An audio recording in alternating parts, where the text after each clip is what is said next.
ও সবকিছু থেকে কেন বঞ্চিত তার কারণও জানে না। লোকজন ওকে মানুষ বলে কেন করে না।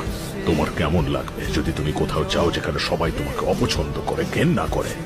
সেই জন্যই ওর এই অবস্থা। সবার চোখেও এত খারাপ, মুখে না বললেও ওর ভেতরে অনেক কষ্ট।